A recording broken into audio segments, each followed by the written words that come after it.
J'ai d'une part ma toge, la robe d'avocat, mon habit de lumière, même s'il est noir, et mon rapport RSE, le rapport que nous avons publié dans la suite de notre bilan carbone et de la démarche environnementale que nous prenons. Aujourd'hui, nous sommes 14. 7 avocats, 7 secrétaires, mais j'aime pas le terme secrétaire parce que ce sont des vraies collaboratrices.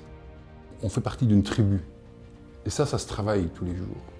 On vient d'ailleurs de mettre sur pied à fin de l'année passée, parce que la période était difficile après la reprise du Covid, le télétravail, le travail hybride, etc. On a mis en place un outil d'intelligence émotionnelle qui nous permet mensuellement de partager ce qui va bien sûr, parce qu'il faut collectionner les petites victoires, mais aussi ce qui va mal.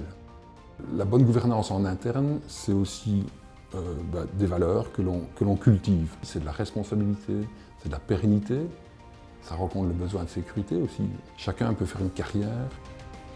Cette bonne gouvernance, moi j'ai eu un premier déclic, c'était en 2011 avec l'APM, l'association Progrès du Management. Je la fréquente depuis 15 ans. Et le sujet il y a 11 ans, c'est Frédéric Chaumet, qui est un expert belge, qui a créé Factor X, et il est venu nous parler des premiers travaux du GIEC et le bilan carbone.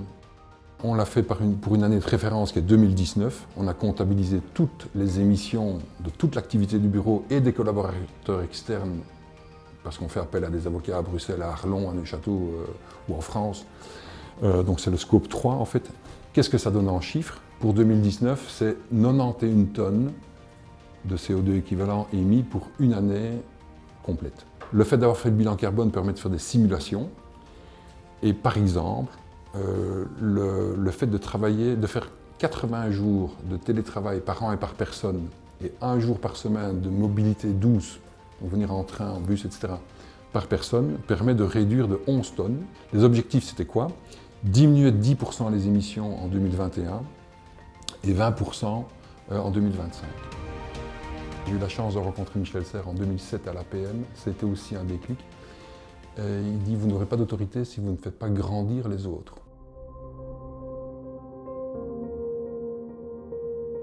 François a des méthodes d'apprentissage et de management assez intéressantes, surtout dans un cabinet d'avocats, je trouve ça assez nouveau. Il met en place tous des outils de responsabilisation et de prise d'initiative au niveau des personnes qui travaillent et qui marchent, pour moi en tout cas, plutôt bien. Et donc forcément, dans la recherche d'un emploi, c'est quelque chose qui a beaucoup d'importance. Dans les objectifs qu'on s'est donnés, des ODD, il y a notamment 250 heures par an de formation pour l'équipe. Moi, je pratique une autre croissance. Ce n'est pas une croissance financière, c'est une croissance humaine.